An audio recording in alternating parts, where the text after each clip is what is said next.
In 1977, Dan Inosanto shared an image of a grounded fighter defending himself. Today, we're going to revisit that image and look at it as a testament to JKD's versatility, right? And take a look at how it has grown and adapted over the years. Hello, everyone. This is Dwight Woods, the Jeet Kune Rebel. Welcome to the I Love Jeet Kune broadcast number 351.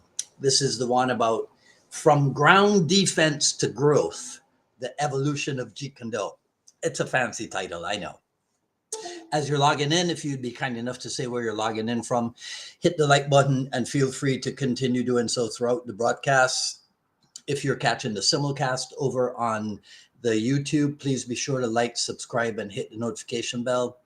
But of course, the best thing you can do is to share this video and spread the word about the I Love Jeet Kune broadcasts.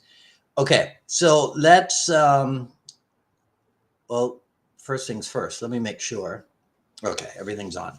All right, so let's start with the image itself. So it's that one there, okay, of Chris Kent on his back. And actually, I can do it better. Hold on a second. Dwight, come on. You can be more professional than that. Hold on a sec. Let's see. There we go.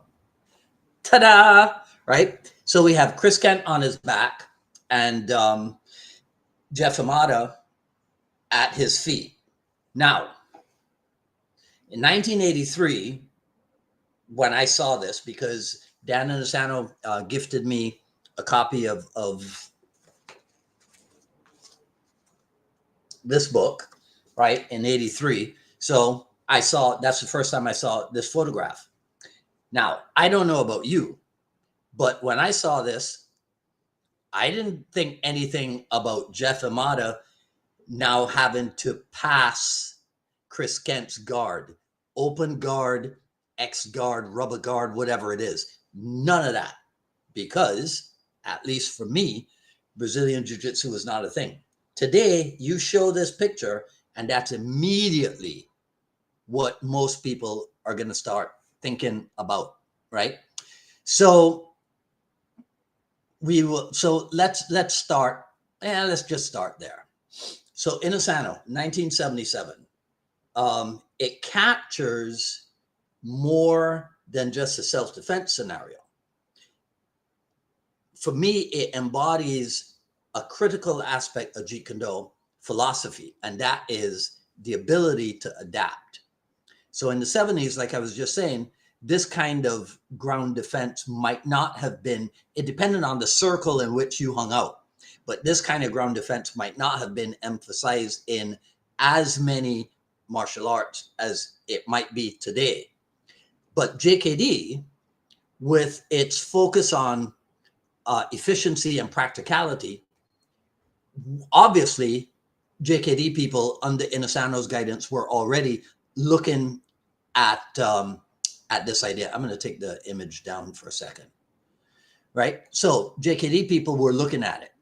And I dare say that this approach laid the groundwork for what we now recognize as a comprehensive and evolving martial arts methodology.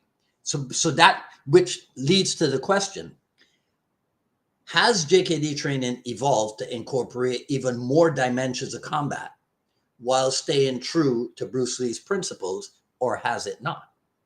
So in the early days, JKD training was highly experimental, not just with Bruce Lee, but even after Bruce Lee's death with Inosanto and the other first generation students, because the goal was always clear. The goal was never to create a system that was a system that was not a system, right? One that adapted to the needs of the individual practitioners. So now, if you fast forward from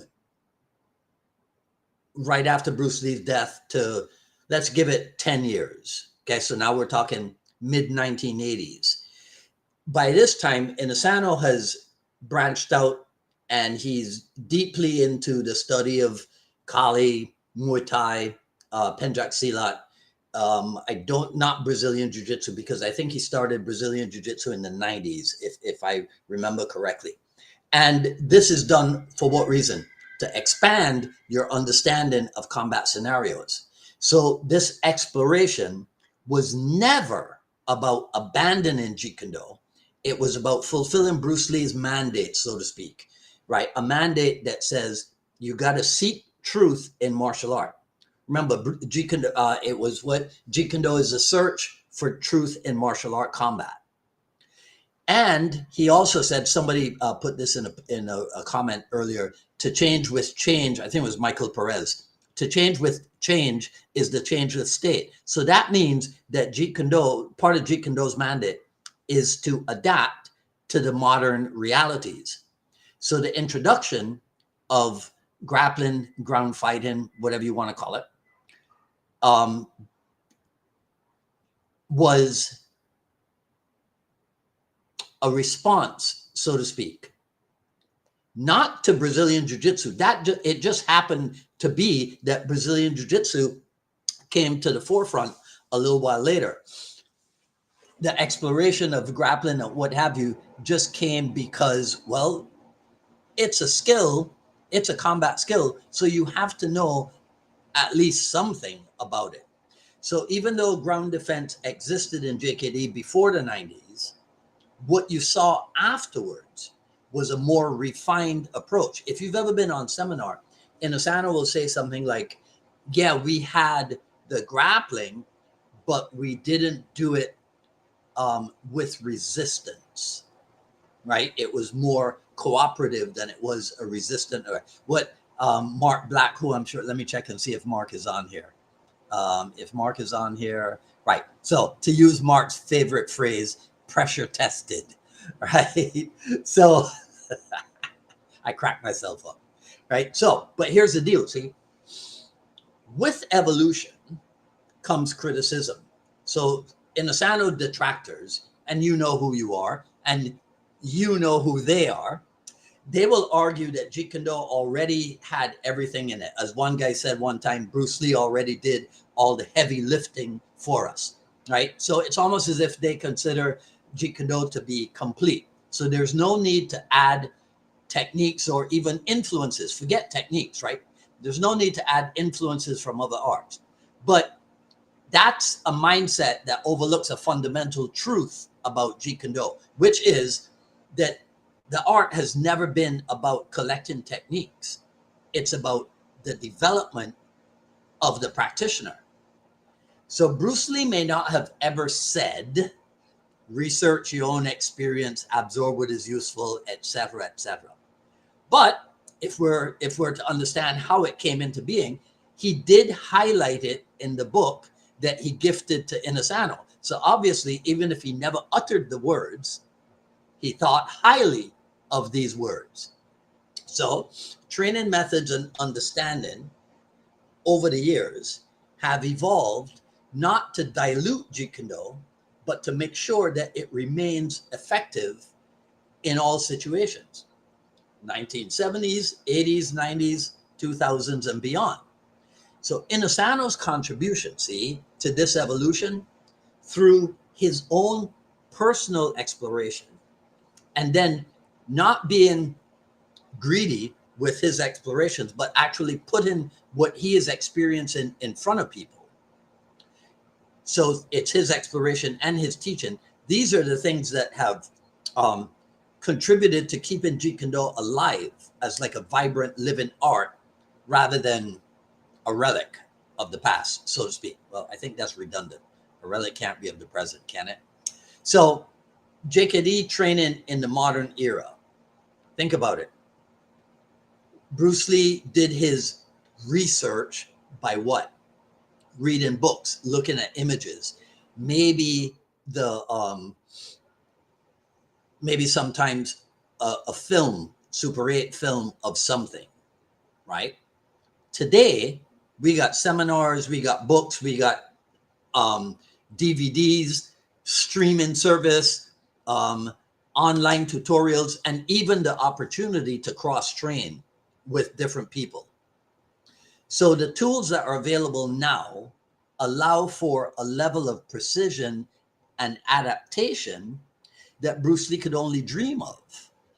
But the essence of JKD remains the same. It is about us, the practitioners of Jeet Kune, becoming more capable, becoming more efficient, and dare I say, becoming more self-aware. So if you are grappling, kicking, punching, trapping, whatever, the goal is still and has always been and probably will always be, if it's a Jeet Kune goal, it is to express yourself fully and authentically through your martial art. So take a moment and reflect on that. Now, I know most of the people who listen and to this program. So if I ask you to take a moment to reflect on your own Jeet Kune journey, um, most of you will be people whose training has evolved over the years. But then there are some, right, who spy on us. I'm kidding, right? But there are some who their training is pretty much ensconced and deeply ensconced in what they were doing in the past. And I'm not saying that what they were doing in the past isn't um, isn't obviously it works for them. So I'm not saying that it doesn't work. I'm just saying that as time goes by, right? I just watched a video of I think Gabe Cannon put it up. I think it was Gabe Cannon. The video of that Elon Musk rocket that comes back in and the chopsticks catch it. I mean, come on. When people went to the moon, nobody was thinking in those terms. So everything evolves. Even martial art training evolves. For me, and for many of you, Bruce Lee's philosophy was that we evolve, not that we be stuck in what he was doing. And then unfortunately, he passed away. So take a moment, reflect on that. Are you exploring and keeping your mind active on your Jeet Kune journey? It's never been a collection of techniques or a collection of styles or whatever it is that the detractors talk about. It is a way of thinking and a way of being. So that's it. That's all I'm going to say in this video. You guys go ahead and make the comments. I can't stay to go through them now. I'll take a look at it. Let's see, maybe tomorrow, right? Because there's stuff I got it because I'm traveling on Friday. So on Friday there won't be a Jeet Kune Dialogues episode because I'll be on the road, unless I get to my hotel room in time and I can fire up the laptop and we can do an Ask Me Anything episode. Okay, so we'll see. I'll let you know, right? But that's all I'm going to say in this video. You guys go ahead and make the comments. I'll try to go. Maybe I'll go through them this evening, all right? Because yeah, that's probably a better way to do it. All right. Okay. So go to Titans of JKD.